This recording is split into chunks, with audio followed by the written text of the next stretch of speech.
팔미저항 하나 설명을 드리도록 하겠습니다. 자, 팔미저항안은 육미저항안에 우리가 개부탕이라는 처방이 들어가 있습니다. 지금. 그래서 육미저항안은 보통 어떻게 쓰냐면 보통 보정량이죠. 약간의 열을 동반한 습체, 이완, 정어이완에 쓰는 처방이라고 말씀을 드리는데 연약한 조직에 이제 나이가 들면서 이완되면서 약간의 습체가 있어서 실제로 하지부종에도 쓰기도 하고요. 그래서 그걸 견실하게, 조직을 견실하게 해서 보정을 해서 전체적으로 수분에서 약간의 이뇨제를 이용해서 백봉이나 택사를 이용해서 약간의 이뇨를 하면서 몸을 보강해주는 견실하게 하는 보정제인데 개부탕 즉 육개부자가 쓰면 이것도 양인에 쓰거든요. 근데 보통 이제 한의사분들 오해하는 게 육개부자는 소민약으로 알고 있단 말이에요. 그럼 어떻게 소양인한테서 육개부자를 쓸 수 있느냐? 그래서 안 쓰는 경우가 있었고 저도 개업할 때 해서 소양인한테 육개부자를 안 썼었어요. 몇 년 동안. 지금은 당연히 씁니다. 그거는 병리 상태를 기본으로 치료해야 되는데 너무 체질을 위주로 치료했기 때문에 그래서 평생 팔미저항을 못 써본 분들 의외로 많습니다. 이 처방이 되게 중요한 처방인데 불구하고 이 처방은 뭐냐면 기본적으로 개부탕이라는 약은 양인도 나이가 들면 정력이 떨어지면서 호르몬 대사에 영향을 받고 또 근육량이 빠지잖아요. 근육 안에 미토콘드리아 많습니다. 이게 에너지가 다 떨어지는 거예요. 세포막이 손상되고 이러면서 노화가 오면서 양인이었는데 옛날에는 소화력도 좋고 추위도 잘 안 탔는데 어느 날 나이가 먹다 보니까 추위 탄다고 하는 분들이 있어요. 하체가 약하고 시리다 그러고 그럴 때 쓰는 처방입니다. 그 양인도 나이가 들면 양어증이 발생할 수 있습니다. 정어가 오고 나중엔 양어가 오는 겁니다. 그래서 소양인도 추위를 많이 탑니다. 그런 사람들은 보정제를 쓰면서 반드시 이런 온부제를 써야 됩니다. 뭐 부자라든가. 그래서 보통 저희 학교에서는 양인 경향이 옛날에는 안 추웠는데 어느 날부터 추위를 많이 타고 너무너무 온몸이 아프다. 이럴 때 쓰는 처방이 보통 녹용대부탕이라는 처방을 많이 씁니다. 양인한테 쓰는 겁니다. 거기다가 우리가 보정제들이 좀 들어가서 쓰는 거죠. 그래서 그걸 이해를 못하면은 녹용대부탕을 못 씁니다. 녹용을 빼고 씁니다. 그래도 잘 듣습니다. 양인들 양어 때. 팔미저항안도 그런 계통인 겁니다. 그래서 보통은 육미저항안은 보통 몸이 열 있는 사람한테 쓰이는 건데 보통 옛날에는 약간 소화력도 왕성하고 전체도 나도 양기도 좋고 좋았던 약간 양인 경향인 사람이 나이가 들면서 보통 나이 들면 하지에 힘이 빠진다 그럽니다. 양인들이. 보통 체질적으로는 독수리 같다 그러거든요. 독수리 같이 아주 위쪽은 발달했는데 하체가 아주 약해져 있어요. 다리가 얇아지고. 힘이 빠집니다. 나이가 들수록 양인들이. 이런 사람들이 정력에 빠지고 무릎이 아프다고 표현하고 요통도 와요. 그래서 자연히 결핍돼서 오는 중년 이후에 양어증에 있을 때 오는 요통이나 슬통 또는 보정제로 정력 증강제로 또는 그럴 때 또는 흔히 이제 우리가 흔히 말하는 전립선 비대증에 가장 기초적으로 쓰는 처방이 육미저항이나 신기한이라고 표현 육미저항은 오미자를 넣거나 양경향은 양어까지 가면은 이제 이런 팔미저항안이 전립선 비대증 치료제입니다. 대표적으로 많습니다. 남자들한테. 그죠? 그래서 이것을 하체를 보강한다고 옛날에는 표현을 한 거죠. 그런 증거가 많고 대신 이 팔미저항은 역시 숙지항이 군약이니까 소화력이 어느 정도 있어야 됩니다. 그러나 육미저항보다는 약간 소화력이 떨어져도 쓸 수 있어요. 왜냐하면 개부탕이 약간 온열제이기 때문에 약간 떨어져도 얘는 쓸 수 있습니다. 하는 것들은. 선천호약이나 영양 부족에 과도한 손목에 그래서 약간 양인 경향이 소화력이 왕성했는데 이런 사람이 나이가 들면서 양호한 거죠. 그래서 이런 사람들한테 그래서 체력이 좀 떨어지고 체격도 좀 떨어집니다.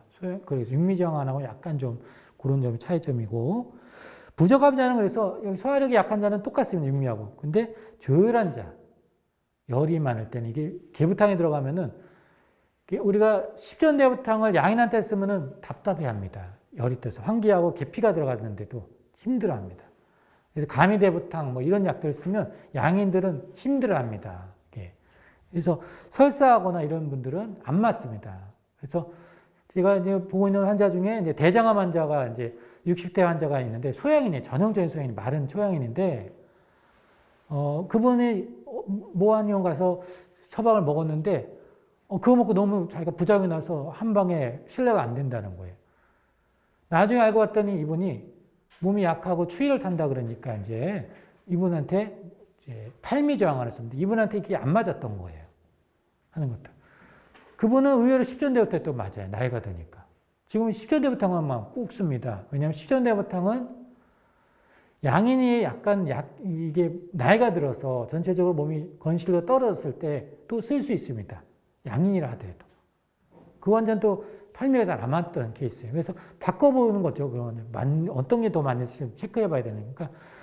부작까지 갈 정도는 아닌데, 그래서 우리가 십전대부탕은 대장암이 간 전이를 많이 억제해 줍니다. 대식세포를 부활해서. 그런 기전이 일본에 많이 나와 있어. 그분은 그걸 계속 좀 드시고 있어서 참 좋아졌던 케이스가 있는데, 그래서 양인이라 해서 십전대부탕을 못 쓰는 건 아닙니다. 써보면 압니다. 하는 것들은. 그래서, 그런 일반적으로는 조혈한 자는 어쨌든, 아까 제가 이 케이스죠. 조혈한 사람, 아주 빼빼 마르고 이런 사람들이 약간의 좀 추열 찬다 해서 이게 쓰면 또 안 맞는 경우가 있을 수는 있습니다. 그런 경우는 보통 저는 양량을 좀 줄여서 한번 복용을 시켜보기도 하고, 그래서 한번 진짜 안 맞는지 체크해 봅니다. 또는 거기다가 약간 자연제를 좀 더 넣어줘서 사문탕 같은 거 같이 넣어준다든가 해서 하면은 그게 또 중화가 되기 때문에 또 잘 드시는 분들도 있습니다. 헌행을 띠면서 자연이 결핍되어 있는 상태에 기본적으로 쓰는 처방이고요. 하지헌행이나 하지무력, 요통, 술통에 쓰는데 이 처방은 사실 임상에 여러분들이 많이 쓸 수 있는 처방입니다. 약국에서 많이 나오고 있어요. 약국에서. 무릎 아플 때. 근데 의외로 한의원에서는 지금 무릎 아플 때 이 처방을 안 쓰고 있어요. 호방에서 상당히 기초 처방이거든요, 사실은. 그래서 관절염에도 쓸 수 있고 보정제고 보약이고 양어증에 쓸 수 있는 처방이라 그런 쪽에도 많이 하지무력증에도 많이 쓰는 처방이라 한번 많이 활용해 보시기 바랍니다. 육미저항과 팔미저항은 비교가 되게 중요해서 일부러 다 실어드렸습니다. 공통점은 자양이 부족한 증상이 나타나고 두 처방 모두 점액성 약제를 포함하겠죠. 육미저항이니까. 근데 소화력이 중이상해야 돼요. 근데 차이점은 육미는 열성을 띠고 있어요. 팔미는 헌행할 때 쓰는 겁니다. 같은 보정제라도.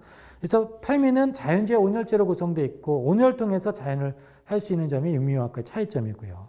그래서 육미저항은 점액성과 약간의 열성을 띠고 있다라는 거.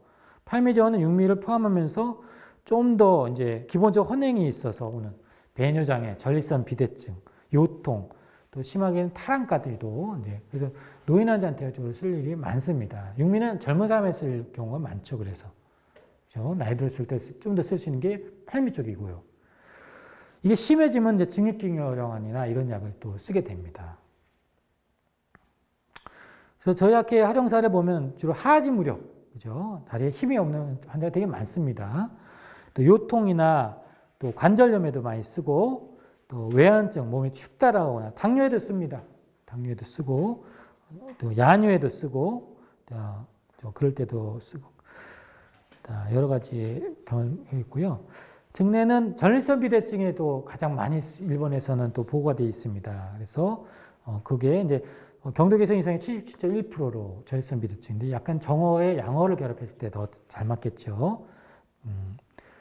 그 다음에 편의점 추간판 협착증, 요추 추간판 협착증에 의해서 역시 이거는 뭐예요? 자골신경통처럼 나오거나 다리 힘이 없죠. 이런 사람들 특징이. 그래서 그럴 때도 68%니까 이런 환자 되게 많지 않습니까? 한의원에. 그래서 다 쓰실 수 있습니다.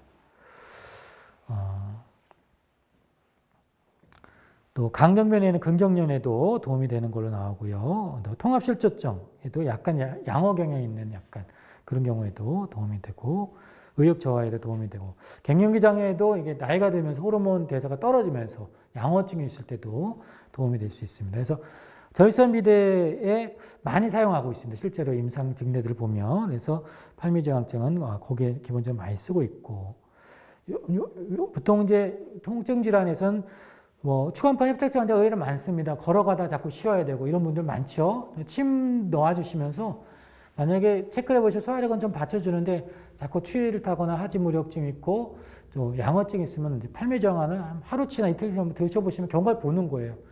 그럼 빠른 분들은 빨리 좋아집니다. 또 그러면은 맞으면 좀 더 오래전 복용하자고 얘기해 보시고 실제로 도움이 되고 노인의 피부 소양증에도 이게 보정제가 들어있기 때문에 좀 그 약간 양어증이 있을 때 도움이 될 수 있는 유효사례가 당연히 나올 수 있고, 예.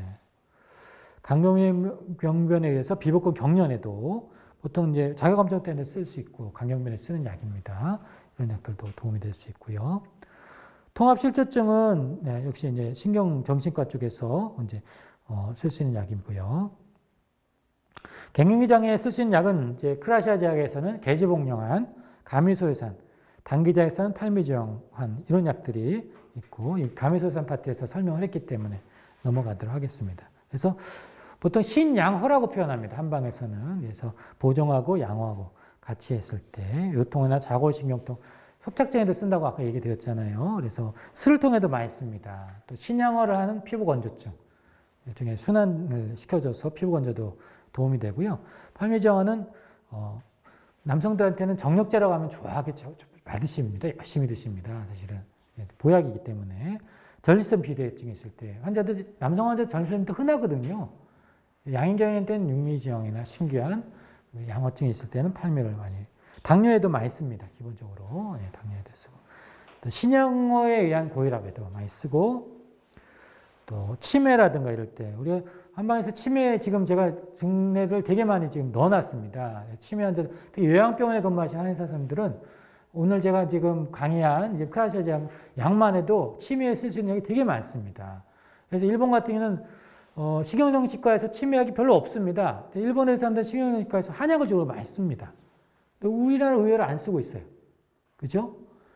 아무래도 요양병원에 입원하신 분들이 많지 않습니까? 그래서 요양병원 지금 최근에 한의사 선생님이 한방병원만큼 많이 지금 계시거든요. 전문적인 치매 클리닉을 개설해 보십시오. 좋은 약이 많습니다. 하는 것들은. 그래서 이 근거들은 다 실어놨으니까 한번 참고해 보시고요. 팔미지왕화는 하지언행, 아까 말한 하지무력, 요통, 슬통, 피로에 쓸 수 있는 처방이고, 체열의 중도는 중유하에 양인 경향입니다. 소화력이 왕성하고 하축이 약한데 체력이 좀 떨어진 경우, 부족한 자는 소화력이 약한 자, 설사하는 자, 조혈한 자 안 맞고요. 선천적 허약이나 영양 부족, 과다한 소모가 있을 때 보통 정허가 됐다고 표현하고, 정허가 좀 오래되다 보면은 양허로 빠진 경우가 있습니다. 남성 같은 경우도 여성도 그렇고요. 그래서 헌행을 띠면서 자연히 결핍된, 그래서 보정하면서 양기를 보충해 준 그런 약입니다. 자, 여기까지 제 강의는 이제 6시간 오늘 강의를 했네요. 그래서 크라시아 제약 제가 써보니까 여러분들이 쓸 수 있는 약이 되게 많고, 아까 제가 말씀드렸지만 환자한테 가장 기초적으로 먼저 크라시아 제약 같은 거를 활용하시면 먼저 하루나 이틀치 또는 며칠씩 하시면은 환자를 쓸 일이 되게 많습니다. 그래서 그 외에도 제가 이 강의를 제가 한 달 정도 준비를 했는데, 제가 보통 저녁에 퇴근을 6시 하는데 보통 6시부터 10시까지 주말 없이 거의 한 달 동안 준비한 자료입니다. 정확히 365비입니다. 그래서 사실 이거를 이제 빼지 않고 임상 여러분들 어차피 근거가 중요하지 않습니까? 그래서 근거를 환자들한테 제안을 하시라고 일부러 파워포인트를 다 무료로 다 공개해 드립니다. 그래서 잘 활용해 보시고 많은 환자들한테 도움이 되시고 또 원장님들한테도 임상에도 많은 도움이 되시길 기원하면서 이상 제 강의는 마치도록 하겠습니다. 감사합니다.